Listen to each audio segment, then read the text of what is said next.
الشيطان الرجيم. بسم الله الرحمن الرحيم. صاد والقرآن ذي الذكر بل الذين كفروا في عزة وشقاق كم أهلكنا من قبلهم من قرن فنادوا ولا تحين مناص وعجبوا أن جاءهم منذر منهم وقال الكافرون هذا ساحر كذاب أجعل الآلهة إلها واحدا إن هذا لشيء عجاب. وانطلق الملأ منهم أن امشوا واصبروا على آلهتكم إن هذا لشيء يراد ما سمعنا بهذا في الملة الآخرة إن هذا إلا اختلاق أأنزل عليه الذكر من بيننا بل هم في شك من ذكري بل لما يذوقوا عذاب أم عندهم خزائن رحمة ربك العزيز الوهاب أم لهم ملك السماوات والأرض وما بينهما فليرتقوا في الأسباب جند ما هنالك مهزوم من الأحزاب كذبت قبلهم قوم نوح وعاد وفرعون ذو الأوتاد وثمود وقوم لوط وأصحاب الأيكة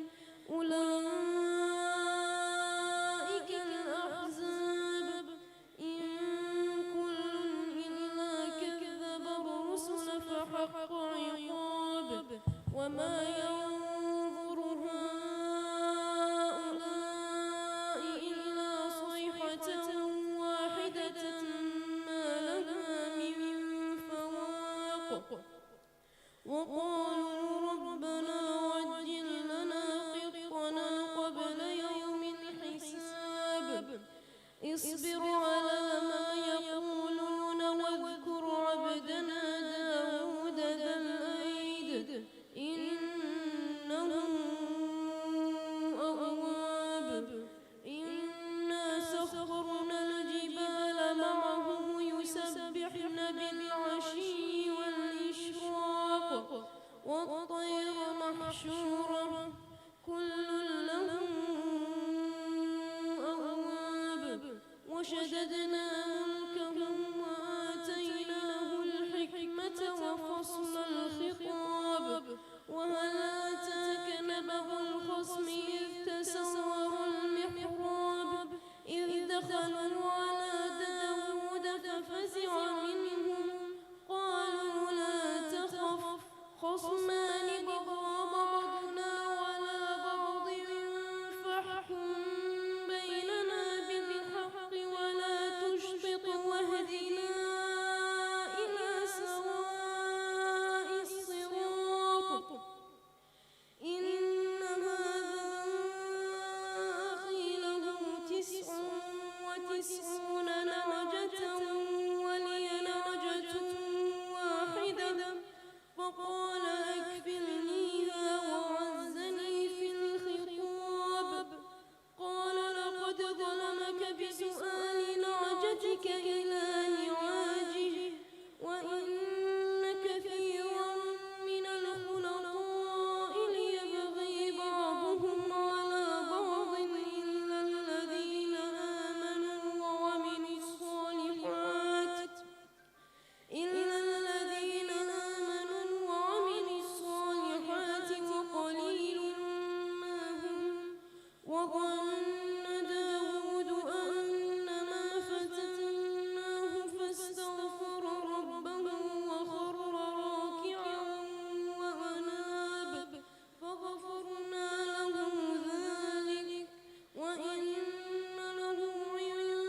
صدق الله العلي العظيم.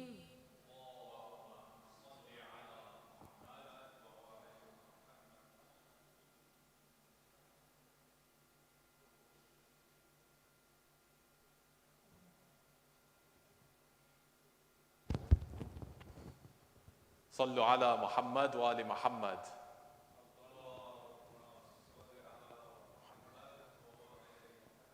Jazakallah khair, Brother Haidar, as always, for that powerful recitation of the Quran. May Allah subhanahu wa ta'ala bless you.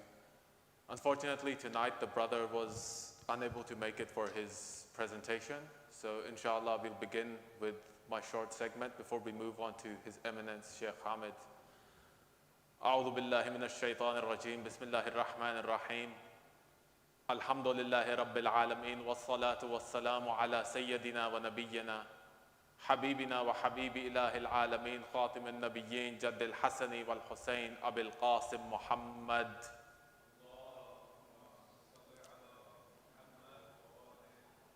وعلى أهل بيته الطيبين الطاهرين المعصومين المكرمين الذين أذهب الله عنهم الرجس وطهرهم تطهيرا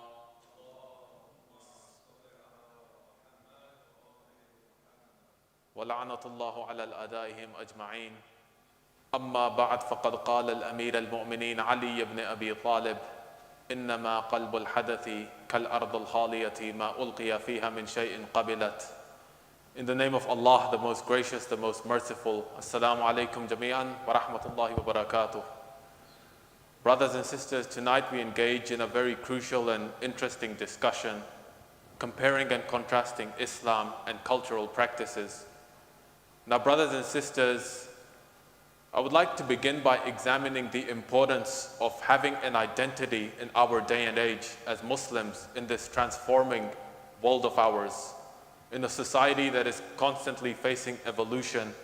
When you see, for example, what was considered detestable or disgusting 10 years ago, it's considered acceptable today. You find the rise in things like promiscuity, alcoholism, and materialism, these haram vices which lead a person away from the path of Allah subhanahu wa ta'ala. In this atmosphere, if we don't have that sense of identity, we can easily fall into any kind of dunyawi, worldly track. This is why it's so important, especially with increasing commercialization and the rise in social media, the spread of misinformation. Now, brothers and sisters, just moving on, I'd like to discuss, to begin with, the effect that commercialization and capitalism has had upon Christianity, just as an example, because living in Western countries, Christianity is the predominant religion. So it's important to understand how this effect has taken place so that we as Muslims can avoid falling into those same traps, that same mess. Because with the direction we're heading in now, it's a very likely possibility. So brothers and sisters, when you look at what Christianity has become and you contrast that to the teachings of Jesus Christ in the Bible, there's a great dichotomy, a huge difference between the two of them. Look, for example, at Easter and Christmas, these celebrations that take place every year. They're completely about materialism, about worldly gains, about driving profits, increasing wealth, big corporations fattening their purses, their pockets. That's what it's all about. It's nothing about Christ. When you look at an example in the Bible, in the book of John, chapter 2, verses 13 through 16. In these verses, you find something very interesting, because normally when you think of Jesus Christ, Nabi Isa alayhi salatu wassalam, you imagine someone who is pacifistic, someone who is non-violent. And yet this is the single occasion in the Bible where Jesus Christ has acted violently. Why? It's because in the temple, in the monastery, the house of God, there were Jewish business owners who were selling their merchandise to the attendees. So in other words, they were turning a place of spirituality into a place of materialism. This angered him so much that he forcefully drove all of them out. He acted physically. He doesn't do this normally. This is the only occasion where he acted this way. Now move forward in time. Imagine how Christ, peace and blessings be upon him, would feel today if only a few business owners engaging in this materialistic practice in the house of God, if that would anger him to that level. Imagine how he would feel when his name is being used every year in Christmas and Easter for materialism on a global scale with trillions and trillions of dollars involved. He would be enraged, he would be infuriated. Now, brothers and sisters, we as Muslims, we're not impervious to this kind of disease, this disease of materialism and increasing commercialization. In fact, there's a great article written by Sister Khadija Ahmed on the Muslim vibe. It's called The Commercialization of Islam.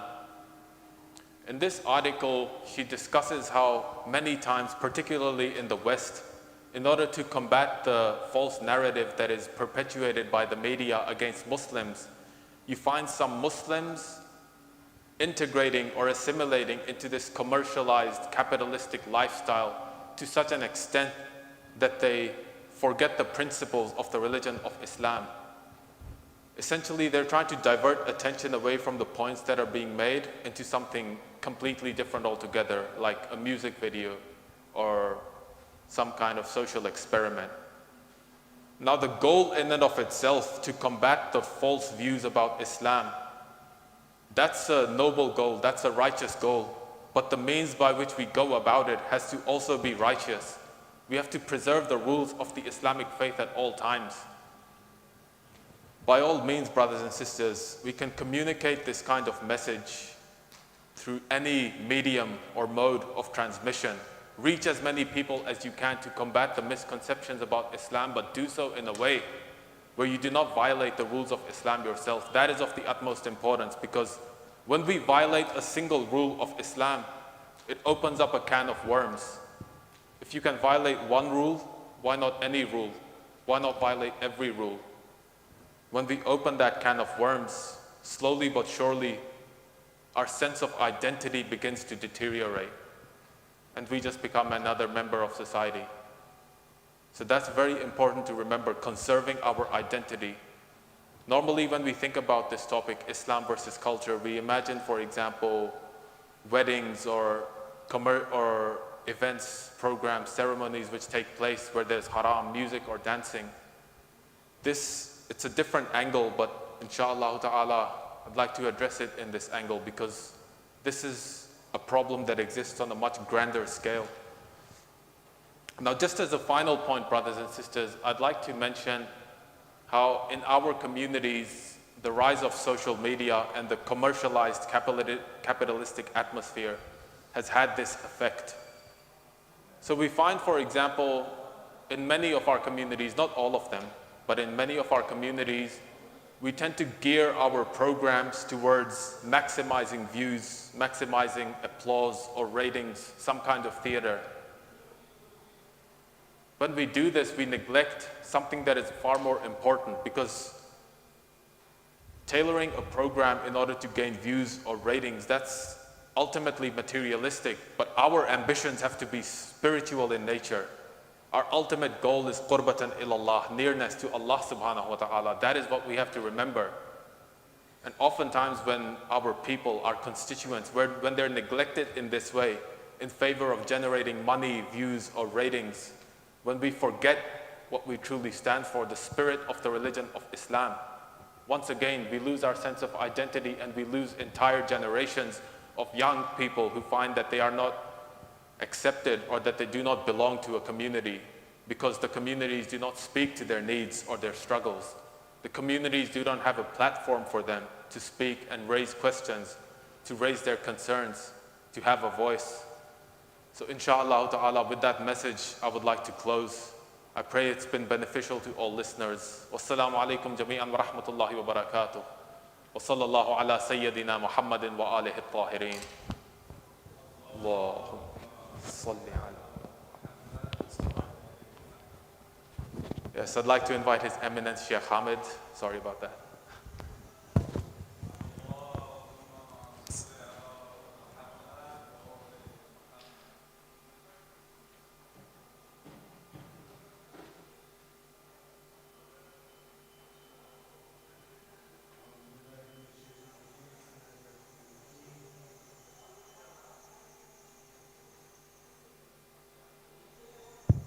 Alhamdulillah Rabbil Alameen. Wassalatu wassalamu ala Sayyidina wa Nabiyyina Abul Qasim Muhammad.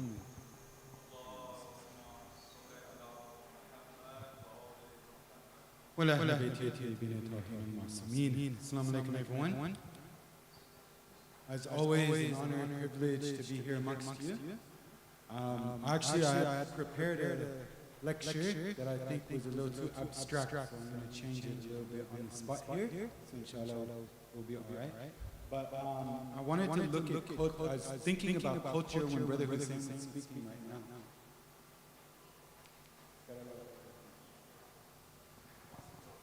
So I was thinking about culture, and I was thinking there's many different aspects of culture. What is culture? Right? When we're talking about culture, what do we mean? Right? Because we can mean a million different things, right? And if we're not on the same page with what we're talking about culture, then we're not going to be. It would be useless this talk. So, for instance, I remember when I was studying in Iran, culture is defined as like the humanities in Western academia. So literature and film and anything that has to do with like art is culture. That's not what we're talking about. But when we're trying to compare Islamic culture to our Eastern cultures or Western culture, we're not talking about art. Right? We're not talking about paintings or poetry. Right? We're talking about behavior and how we act in the society. Right? Do we adopt Islamic values? Do we adopt Western values? Do we adopt values that are, congruent from the countries that we come from? What values are we adopting? Right? And I just kind of listed a whole bunch of random aspects of culture, and we'll look at them. And one thing that I think is important for us to keep as an overarching idea is what Brother Hussein was mentioning with identity. Right? So having an Islamic identity is very important. And when we're in the West, that Islamic identity should not alienate other members of our Islamic faith, right? Especially of our Shia faith. So for instance, if we're using our cultural background, meaning our nationalistic background, as the way that we're connecting to Islam and giving us identity, then someone who's from a different country might not be able to identify with you. Right? So if you're clinging to Pakistani culture as this will be my identity, then maybe an Afghan or a Lebanese person or a Western Muslim who's a convert won't be able to relate to you on that level. And you won't be able to, they won't consider themselves part of you and you won't consider yourself part of them. Whereas if we have an Islamic identity, that's different. Because in Islamic identity, everyone can fit in. Everyone has a place, right? And that's what we're after.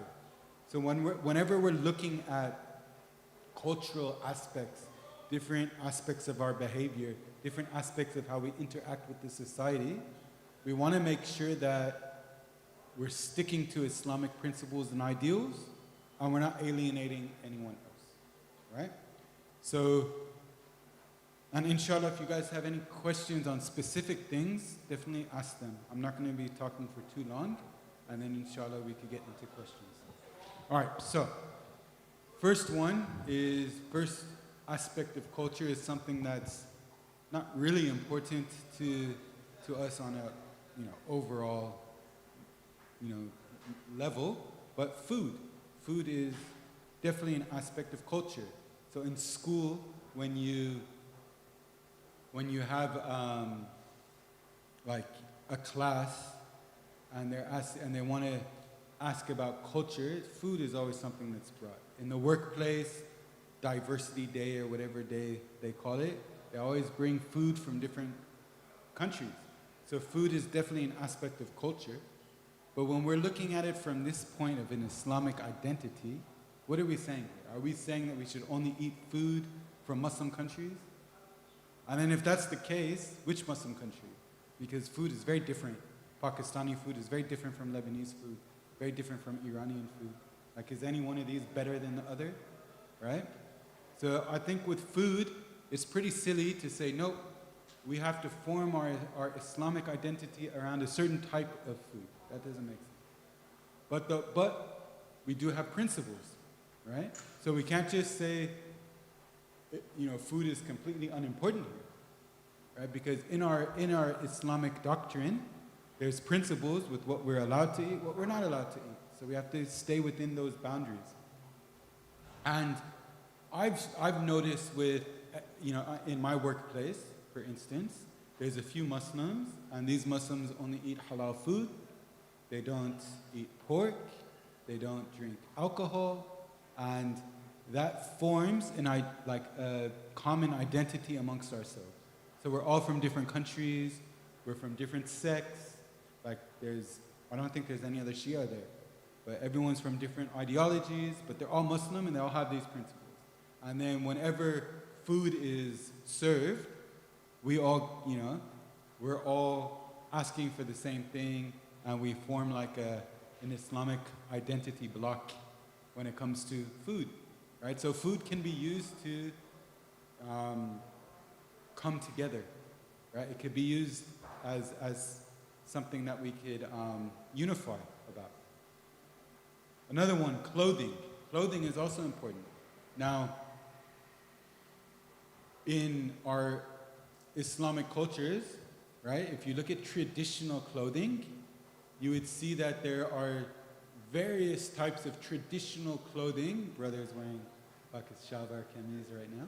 But there's various aspects of cultural clothes that, for the most part, have been not lost, but they're not worn on an everyday basis, even in our Eastern culture. So traditional Iranian, traditional Afghan clothing exists, but how often is it worn on a day-to-day basis? Shalwar kameez is pretty popular, right? And then in many Arabic countries, the distasha is pretty popular, right? So some cultures have maintained their cultural clothing. Some have adopted a more Western style of clothing, right? Now, in Islam, would we say, if you're wearing a distasha, you're doing the right thing. If you're wearing a jumper, you're not. If you're wearing shalwar kameez, good on you. If you're wearing, a suit, no, that's Western, right? How are we approaching this, right? Again, I love cultural clothes and the different cultural clothes that exist throughout the different countries. It's beautiful to see, but I think, again, to form an identity, an Islamic identity, it's not about insisting on one type of clothing. It's about staying within the parameters of Islam. So maintaining modest clothing. That's what's important. For women, obviously hijab, obviously, what they're supposed to be covering has to be there. For men as well, as long as we're dressing modest, it's good, right? And I think that's one of the ideals that we have. And again, those who dress modestly, right, can form bonds with one another. I think it's more prominent with women because the hijab is different than Western clothing dramatically, whereas for men, many Western men also dress modestly, right? So it doesn't really differentiate us from the mainstream society, but still, at least from a female perspective, it could be definitely a sense of bonding for different women who are wearing hijab, right? Language is a big one too, right? Because again, in our Islamic countries, there's various languages.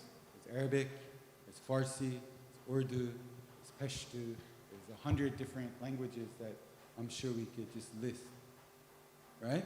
English is probably not one of them in our Islamic countries. And then I just remember when I say Islamic countries, I don't mention Indonesia, even though that's the most populated Islamic country, right? Because it's not Middle Eastern. Sometimes we don't even consider the Indonesian culture as part of us, where there's more Muslim Indonesians than there are Arabs. But still, language is a big one. Now, with language, yes, it's good to know the language from the country you come from. That's a good thing. It's good to learn Arabic. It's good to learn Farsi. It's good to learn Urdu, as these are languages that are spoken and that have a history of discussing Islam in those languages. So for instance, when you discuss the Masa'ib of the Ahlul Bayt alayhim salam, in one of these traditional languages, the effect is a lot stronger. Why is that? Because it's been a craft that's kind of been polished for 1,000 years. Whereas in English, it's new. So it's something that still is kind of foreign to the ear when you're trying to recite Masa'ib, if that makes sense. Like there's poetry that's been, that's been orated for over 1,000 years in these languages, where in English we haven't discussed Islam and Islamic topics in a poetic form for a long period of time. So definitely there's a connection to Islam that you could have with traditional languages, right? And maybe that's one of the reasons why Ayatollah Sistani, for instance, highly recommends children to learn these languages. So there's a group of people who went and visited him in Iraq, and they asked him, what should we do with the youth? And he said, teach them their language, right? The language of their family, right? Now, that's on one side. But then on the other side, we can't run away from English either, right? So a lot of mistakes that have been made in previous generations is that they kind of banned English, and they refused to engage in the youth in the English language when it came to religion. And obviously, a youth growing up in the West, no matter how much you teach them their, Arabic or Farsi or Urdu or whatever language, English will be stronger because they're born and raised here, they're growing up here. So their English is going to be the dominant language, and then the other language will be a language that it's great if they know it, but it's not going to be the dominant language. So if you try to engage only religion in the non-dominant language, you're not going to have a good understanding because they can't express themselves, they can't ask questions maybe, they don't understand everything that's being said, and their level of understanding would be lower, right? But still, I remember when I was younger and engaging in Islamic centers in the West, there was one center in Los Angeles who prohibited English being spoken in their center. I didn't know any other language. I converted to Islam, right? There was no one to teach me Arabic. It was a Pakistani center, so there's no one to teach me Urdu, right? And there was no real drive for me to learn Urdu. The Quran is in Arabic, Ahadith are in Arabic. I went to Iran to study, so learning Farsi obviously was important. Urdu, great, like I'd be able to connect with a bunch of people, but it wasn't a language that I felt was necessary to learn. But in that masjid, I would sit there and I wouldn't understand anything because it was in Urdu. And then I remember I went to the UK.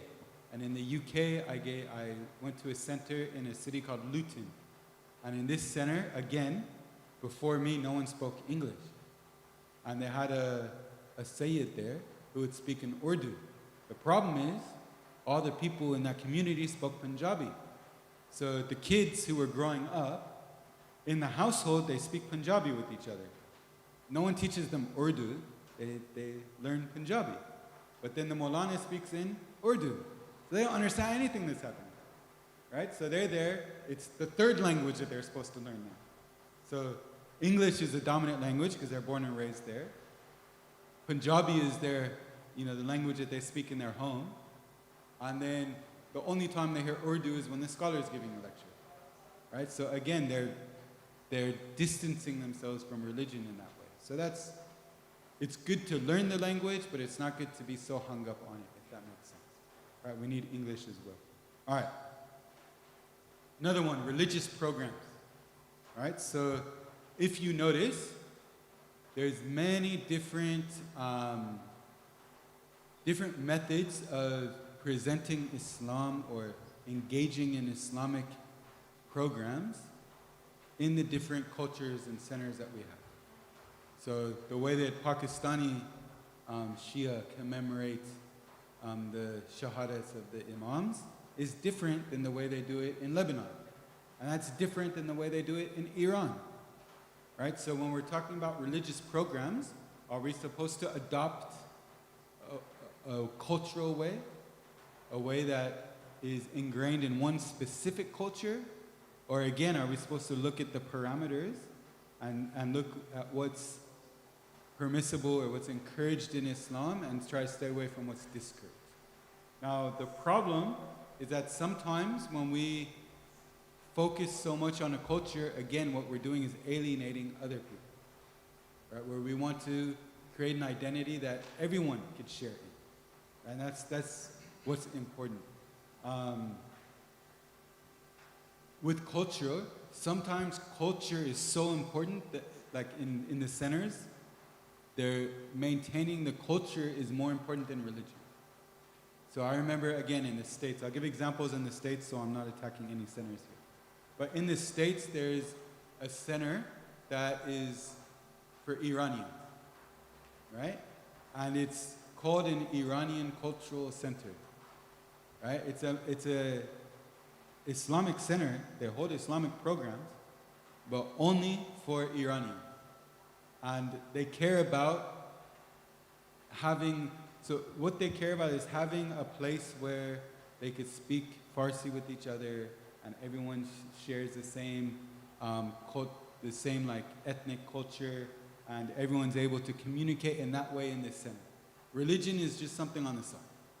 Them having a place to be Iranian with each other, that's what they want, right? And okay, we'll do some religious stuff on the side to feel good, right? Where it's supposed to be the opposite, right? Islam should be the priority in Islamic center, and anything on the side is different. All right. I think the last one I'll talk about just one more, and then with that, inshallah, we'll get to the question. Okay? So last one is gender relationships. So relationships with the opposite gender, right? This is a big one. In some cultures, there's a strict, separation. Very, very strict, right? So I remember in the UK, for instance, all the centers are similar to this one where we're at, where the men are on one floor, women are on another floor, 2 separate entrances. You never see the other gender, right? Never do you see any, like, I'm a man, I will never see a sister at the center, right?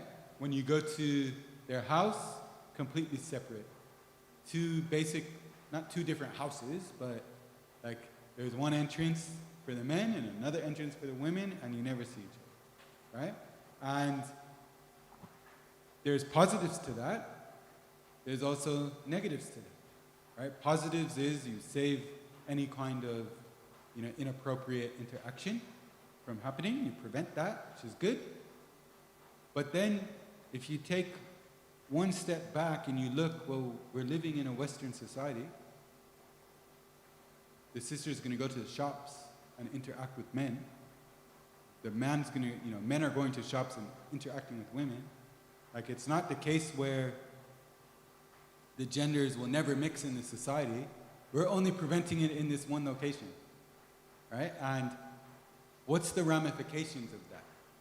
So what happens is the men always get to interact with the ulama, the women don't. So the men learn more about religion, the men are able to connect with scholars, women are not able to do that.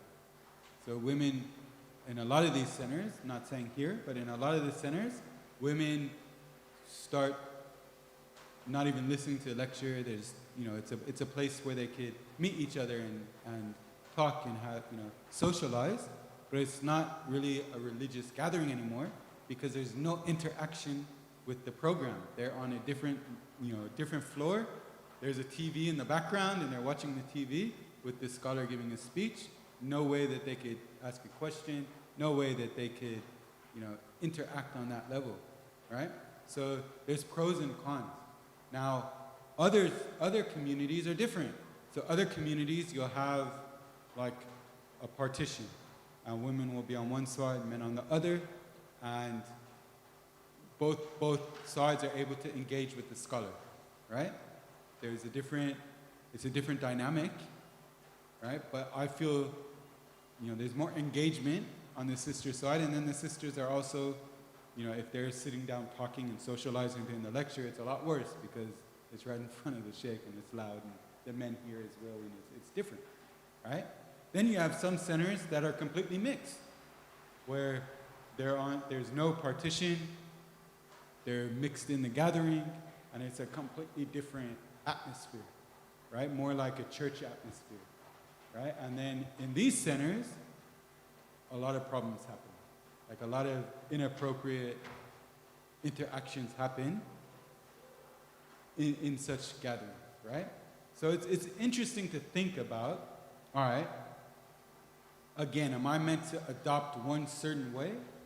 Or am I meant to look at the parameters that Islam gives us and stay within those boundaries? Where I can interact with the opposite gender, but respectfully, and not cross any inappropriate lines.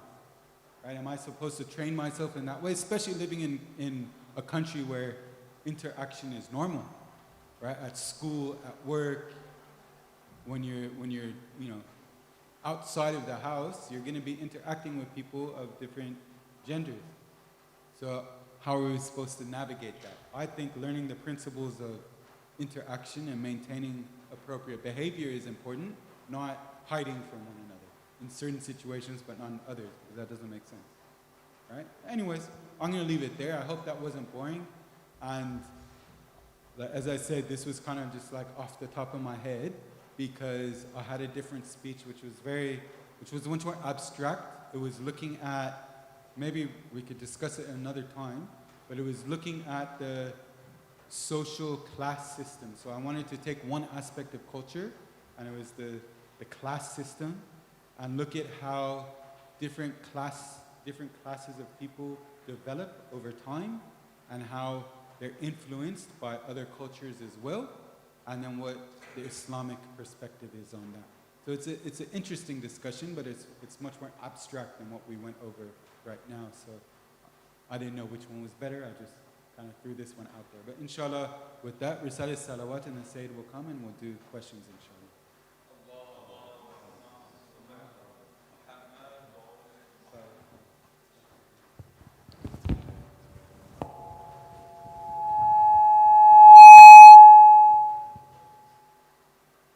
All right, Jazakallah khair, Sheikh Hamid. It's a bit of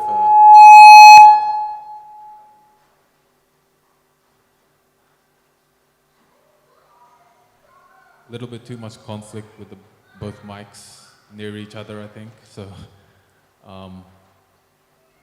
yeah, if you want to fix the camera. All right, so Jazakallah khair, Sheikh Hamid. Alhamdulillah, very, very insightful speech, especially when you think about the tribalism which exists in the sense of conflating our religion with things that are purely cultural, be it food, clothing, or things like that, and essentially having a sense of belonging to each other based upon these things rather than upon the Islamic faith. It's important to remember that. And what really stood out the most was having to learn the language of the place where you live, whether it's Australia or anywhere else.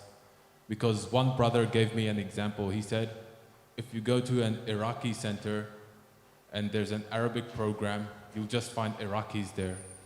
If you go to a Urdu program, you'll just find Pakistanis and Indians there. If you go to a Farsi program, same thing, just Persians or Afghans. You'll have things like that taking place. When you have an English lecture, on the other hand, you'll find people of every culture gathering in one place, and this gives us a chance to interact, that sense of multiculturalism, engaging with each other, which is, in fact, not only encouraged, it's something that's extolled in the Holy Quran. So Jazakallah khair, Sheikh, very insightful. Allah bless you with that. I would like to invite Brother Raza to begin question answer. Sallu ala Muhammad wa ali Muhammad.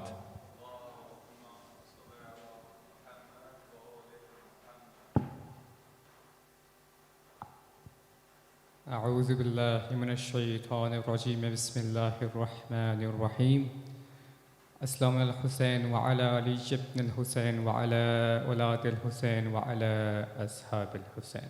Please say salawat on Muhammad wa ali Muhammad.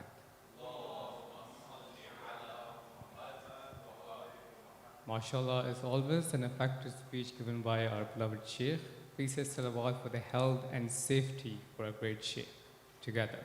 Allahumma salli ala Muhammad wa ali Muhammad. There is no doubt that this topic is a very vast topic and someone like me can even talk about it the whole day. But I'll try to keep my speech short and effective. But before that, my brothers, always remember that the identity of a Shia is not being a Pakistani or Arab or Irani or Afghani. The identity of a true Shia is the love for Islam and the love for Imam Ali alayhi salam. And that's how we should polish and actually live our lives accordingly as well.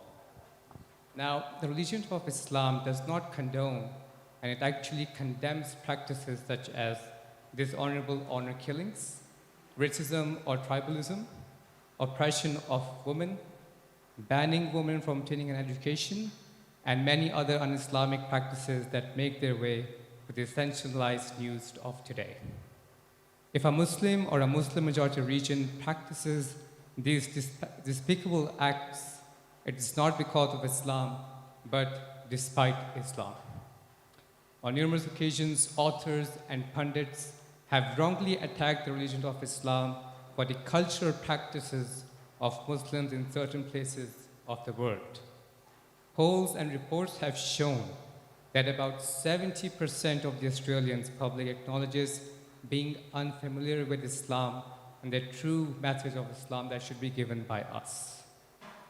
Now, brothers and sisters, it is not a surprise that because of this, most Australians cannot distinguish Islamic religion practices from cultural practices by Muslim majority countries. There are certain areas of overlap that we have. Our people's religion influences their culture, and culture influences how they practice their religion in the world. But in Islam, there is a clear distinction between these two.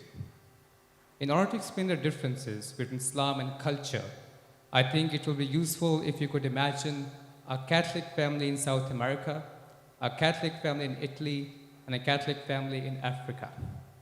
Although all of these families have the same religion and faith, but they will have different cultures.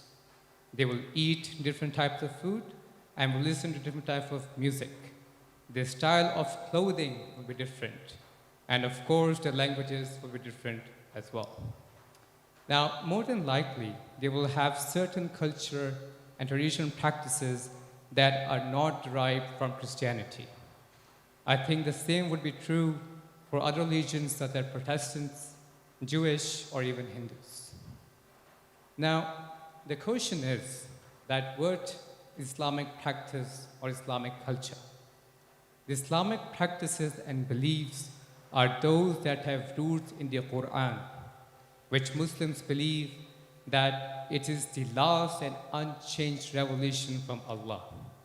And of course, the Sunnah and traditions of Prophet Muhammad sallallahu alaihi wa alihi wa sallam.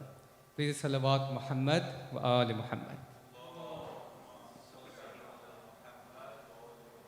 Now, any belief or practice, even if common among the countries that have Muslim majority, does not go back to the Quran or the Sunnah, and is not the actual Islamic belief or faith. Just as it's unfair to judge Christianity or Judaism on unchristian and inappropriate actions of some people who call themselves Christians, the same way it is unfair to judge Islam by un-Islamic and inappropriate actions which are carried by many Muslims among the world. Hence, Hence, it is very important that we show the world what is the true message of Islam. Our every action, our every word should show that we are the true ambassadors of Ali ibn Abi Talib. salli ala Muhammad. At the end, I would like to say a dua that may Allah give us the tawfiq to always stay on the right path and a cultural background to never hinder us from the true essence of Islam. Please say salawat Muhammad wa ali Muhammad. I would like to start the Q&A sessions with the first question. How Sharia integrates regional cultural values into Islam? So when we're looking at the Sharia, we actually, I don't want to say disregard culture, but what the jurist does is he looks at the verses of Quran and Ahadith, and he derives Islamic rulings from that. So usually the question is, such and such cultural practice that we have in such and such country, is that permissible or impermissible? And then the scholar will look and he'll see whether or not there's anything in Islamic scriptural sources that would reject it, or in, aqliya sources as well, like rational sources, that would negate such a practice. If not, they rule for the permissibility. So basically, everything is halal until it's proven otherwise. It's proven haram. So that goes with cultural stuff. So I'd say the Sharia in and of itself is kind of at a different level than culture. Culture has to go through the Sharia to see if the cultural practices are allowed or not. But the Sharia would not be influenced by culture, if that makes sense. Now, the way that one might argue against that would be saying that the ulama who are reading the ahadith, right, that are the scriptural sources, have to take into consideration the situation that the imam lived in and the culture that existed at that time, and look through that lens with what the imam is saying. So the ahadith could be influenced by the culture of that time, right? Not that culture would supersede religion, but the imam had to address the people in a certain way due to the culture. And then the second thing is the scholar who is looking at the hadith, are they looking at it through a particular lens of culture? So if the scholar is from a particular culture, is that influencing their understanding of the hadith or not? And that's another way that you could examine it. But in its pure form, the Sharia should not be influenced by culture at all. Hopefully that Jazakallah Shaykh. The next question is there any place of multiculturalism in our religion? Definitely there's a place for multiculturalism in our religion. So there's a verse of Quran that says that the different colors of our skin and the different languages that we speak are a sign for mankind. So imagine we all come together from many different cultures, and we hold on to our cultural practices that are not against Islam, and we see each other, and we see the different cultures, and we see all of us, as the brother was saying, all of us are lovers of the Ahlul Bayt alayhim salam, and that should be a source of happiness for us. And we should say, wow, mashallah, look at the lovers of the Ahlul Bayt are so diverse and everywhere. Like, this is an amazing thing. So definitely multiculturalism is encouraged in Shia Islam, where we are not only one race, we're worldwide, inshallah, global. Sheikh, regarding multiculturalism, there are some cultural practices that have led to some faulty practices in Shiaism itself. For example, in the month of Muharram, we do see some people burning over fire or striking their back with blades. Do you think there is a way we could actually make culture more linked to Shiaism itself? Definitely when it comes to Azadari and the practices in pertaining to Muharram, every culture, every country commemorates it differently. So when you go to Iran, it looks one way. When you go to Lebanon, it looks a different way. When you go to Pakistan, it looks a different way, right? And first thing that we should remember is we can't judge other cultures by our own and say that we are better at Azadari than another culture because we do it, we hit our chest harder, for instance, or we recite more poetry, or we cry more, or whatever is perceived, whatever you perceive your culture as, right? So first thing is we don't consider a particular style superior. We should be looking at what's in the hearts. Second, same thing when we look at cultural practices and the Sharia, we have to look and see whether or not the different actions that we perform in our Azadari sessions are condoned through the Sharia. So for instance, with the cutting the back with the blades, the zanjir, or in some Arab countries they cut the head, right, with a sword or whatever. So whatever practice that is, now what our job is we look and we find, okay, what does Islam say about this? Does Islam permit this or not?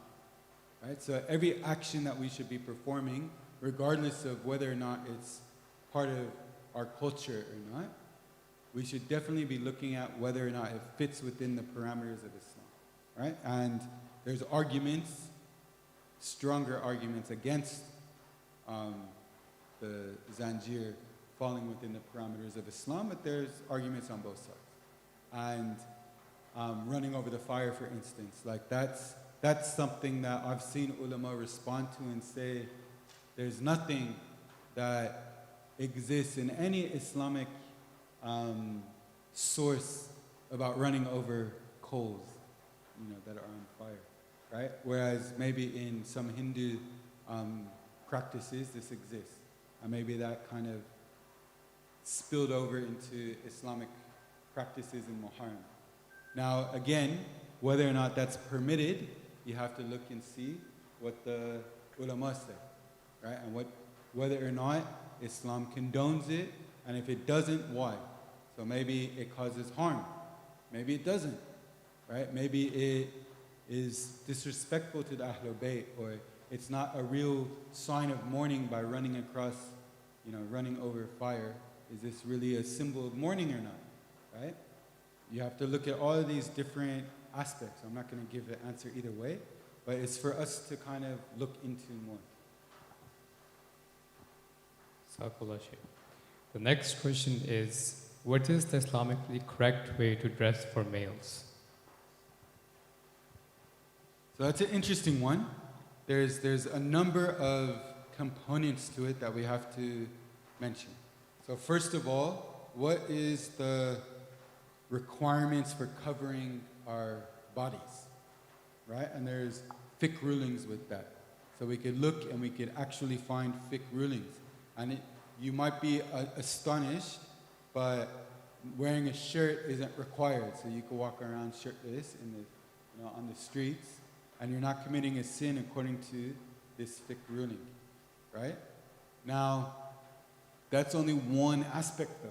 Another aspect is maintaining the respect of a mu'min. So if walking around shirtless in the society is considered negative in a certain society, then you wouldn't do that, because then you'd be defacing yourself, right? You want to maintain a level of respect. Now, in Western society, right? I don't know, I've grown up in the West, and I've seen different Western cultures, and there is a respectable way of wearing clothing, right? And as long as you're meeting that, you're fine.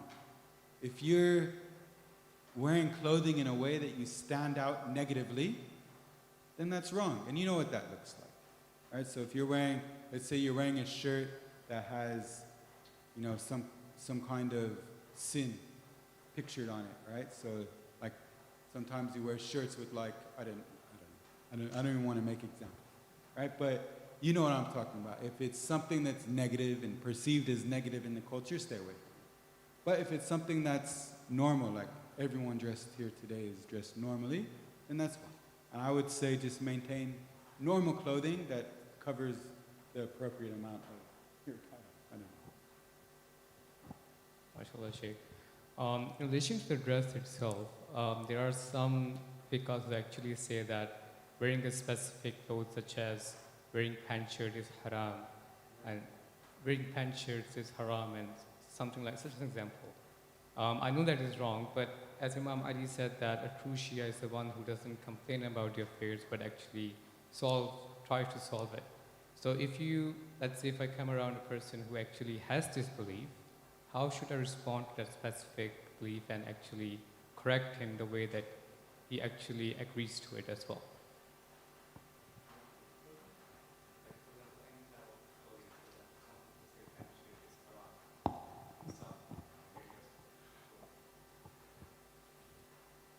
So how would you approach someone who has an incorrect belief about clothing?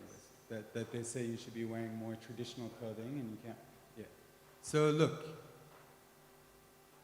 I mean, obviously, again, you can go back to the rulings of the Maraja, and I've never seen a Maraja issue a ruling that says you have to wear, traditional clothing from a certain country, right? So that doesn't exist. So you could tell them, show me, in Islam where it says you have to do this. And they won't be able to, because there's nowhere that they would find that would be able to prove their point, right? I don't know if that would work on them or not, but that's one way you could go about it. I just think personally, just maintaining, look, there's a number of aspects that we could look at. We could look at how the Prophet maintained himself, so, and it's something everyone should work on, I have to work on as well, but being well-groomed, smelling nice, right? So the Prophet spent a lot of money on etter, but like say cologne or, even like it said, I think it was a third of his wealth or something like that, he spent on cologne, like an enormous amount of money. Clean clothes, so like your clothes don't have to be expensive, you don't have to be, wearing the top brands, but maintaining cleanliness and, making sure your clothes look nice, right? And like the Prophet would spend time brushing his hair and grooming himself before he left his house, so doing that. Like these are things that I would concentrate on. I wouldn't care too much about what other people are saying, but just make sure that we're dignified, right? And that doesn't mean you have to wear like a suit all the time, but just whatever you're wearing, make sure it's presentable.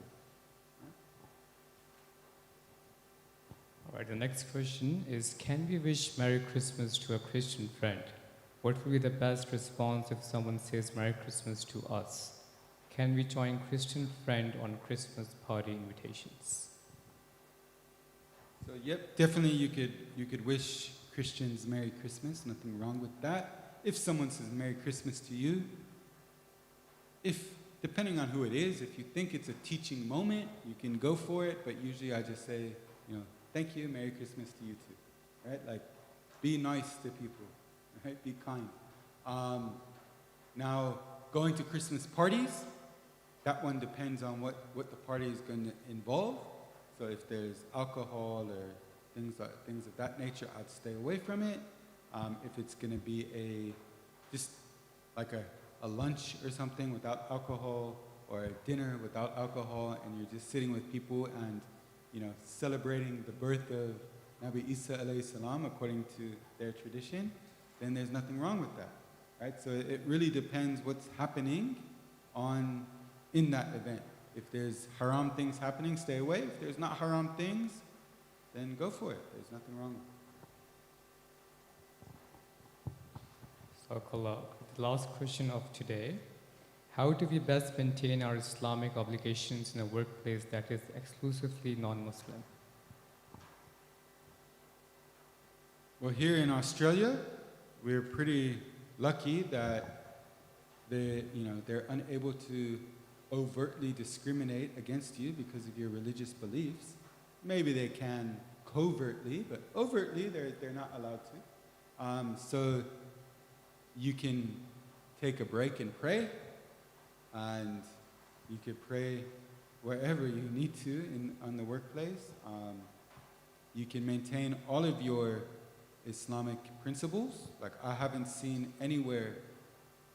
come across a workplace that forces someone to break their principles, right? Maybe there's a lot of places I've seen where Muslims, out of a sense of uncomfortability or embarrassment, decide to break their principles. But nowhere where their boss is forcing them, right? So maybe they're invited to go to like a office party, or like in my office, for instance, they have Friday drinks where on Friday afternoons they go to the kitchen and drink alcohol with one another, right? And I've been invited to go, and I tell them, nope, I don't drink alcohol, and I stay away from it, and I don't want to be in that environment. And that's my principle, and I'm going to keep it, and they're not going to fire me for that, you know what I mean? But maybe someone feels uncomfortable to turn down an invitation and decides to break their principles, right? So I just think, like, we're in a society where you're able to maintain your principles. People also respect a person who maintains principles. So I don't see there being any difficulty in doing so. Right now, if there's if someone wants to ask me on the side about a specific case, yes, we could talk about that. But predominantly, right, you're able to maintain your faith and work in this country. So, yeah, alhamdulillah. Yeah, so just on that, like for example, in say a school or a childcare center, you might have some teachers having to engage in some, I don't know, dance party for children or something like that. And if that teacher subscribes to the Islamic belief, how would they, for example, deal with that situation? Because we do have those cases. Yeah, so there's obviously some jobs that require the employee to perform a sin, right? So let's leave the teaching example to the side. There's better examples of jobs that are sin. So for instance, selling alcohol. You could get, what is the place called? Dan Murphy's or something? The one that's always next to Woolworths? So you could go and get hired there, and you could sell alcohol to people, right? You're free to get that job, but that's haram. Like, you'd be committing sin all day long, right? But that's your job description, so you chose that job, right? So you chose a job that you will be committing a sin in. And then that's not your employer forcing you to break your principles. That's you knowingly walking into that situation. It's different, right? It's different than me. My job description doesn't say I have to go drink alcohol with people. I didn't sign a contract saying I'm going to go drink alcohol on Friday afternoon, right? So I'm not going to do that, right? And if my job description was that, I wouldn't sign that contract. I wouldn't work there. I would work somewhere else. Now with teaching, it's a difficult one, because like the rules change, not Islamic rules, the country rules, and the syllabus that the government demands teachers to teach changes over time. So maybe at one particular time there was no problem with it, and then certain things are inserted that are questionable, right? But a lot of times a teacher has the ability to take a subject and then teach it the way they want to, right? So for instance, music, right? So a lot of Shia subscribe to the notion that, there's haram music out there, right? What if you're teaching and you have to teach a subject on music? What are you going to do? So there's ways to teach music that wouldn't be haram. So you could teach it by the book and not listen to it. You could take the lyrics and examine the lyrics, right? That'd be boring for the students, but you could do that. You could also find instances of music that aren't haram and teach those, right? So I remember, like, in an Islamic school, there were looking at, can we teach Quranic recitation as music in music class, right? Now, obviously, we're not saying it's music. It's not al-qanah, right? That would be, even reciting the Quran in a musical tone is haram, according to many of the maraja. But there's still melody to it. So when you're reciting tajweed, there's a melody there. So can we use that? You could be innovative and find ways to get around the rule. But if you're in a profession and you're forced to commit a sin as your job description, then that's time to leave. Right? That's time to find a different job. Jazakallah, Sheikh. Now, let's say a Shia is like facing some financial problems in his life, and he's not getting any job offer or something like that. And that in that scenario, he gets a job which involves something haram, such as selling alcohols. So what should he do in that specific situation? So obviously, that's a good question. If one is in need of the money that they obtained from that job, and without it, they would go hungry, or they would be homeless, or they would be in severe financial hardship that a normal person wouldn't be able to endure, then yes, they could maintain that job. Does that exist in this country though? Right, so like selling alcohol was the example. Can you find a different retail job? Can you find a different job that earns as much money as, being a customer service representative at Dan Murphy's? I think you probably can. Like I think, not only probably, I know that there's jobs out there that you can make the same, if not more money. Or at least comparable. Maybe it's even a little bit less, but not to the point where you'd be homeless less, right? And then in addition to that, depending on your immigration status, there's unemployment benefits, there's Centerlink, that if someone is in need, there are services that they could go to that will give them enough money to survive, right? Until they find a job that's appropriate. So yes, you're right. If one is in that extreme hardship, then the laws of Islam can be broken in order to eat, right? In order to have shelter, in order to have clothing, right? But it's between you and Allah if you're in that hardship, and there's no other alternative. And I find it very difficult in a Western society to say that there's not a different alternative. Or in a society like this where there's a strong enough economy where jobs exist and opportunities exist. It's difficult for me to understand that, but I can't say it doesn't exist across the board. There might be a case where it does exist. MashaAllah, Sheikh, thank you so much for answering our questions. I hope that all of us has... Yeah. Just a follow-up on the last one. Just wanted to ask, what about, for example, you mentioned a cashier or customer service doesn't necessarily have to be a Dan Murphy's, but even say in a retail shop like Kohl's or Woolworths, oftentimes as a cashier, you might have to sell meat products that are haram, put that through the cash register, or you might have to, if you're a stock filler, you might have to stock haram food or things like that. What would the Sharia say about shit like that? Yeah, so I would say refer back to your marja. There's different opinions on all of those.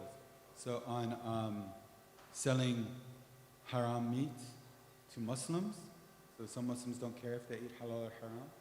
Selling haram meat to non-Muslims who it's not against their religion, they don't mind. There are different rulings from different marajas, so I'd go back. Like there's not one answer.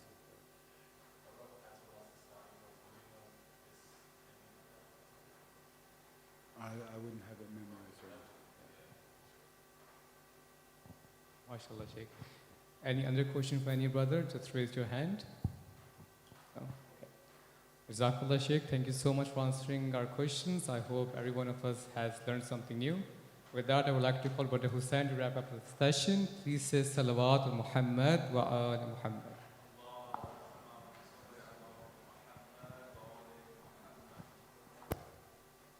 Jazakallah khair, Sheikh Hamid and Brother Raza. May Allah subhanahu wa ta'ala bless you. Alhamdulillah, it's been a very insightful occasion, and I find that with Q&A in our programs, it covers so much ground. You know, you find that sense of balance between each extreme. And Alhamdulillah, Jazakallah khair, Sheikh Hamid. It's always a pleasure. Inshallah, I pray everyone has benefited from this event and hope to see you next fortnight, inshallah. I would like to ask if any youth isn't part of our youth group on WhatsApp, feel free to speak to me at the end, and inshallah we can add you. Wassalamu alaikum jami'an wa rahmatullahi wa barakatuh. Wa sallallahu ala sayyidina Muhammadin wa alihi at-tahirin.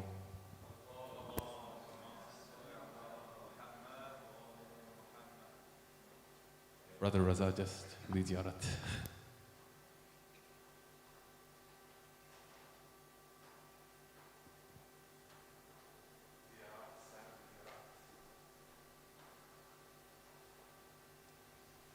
This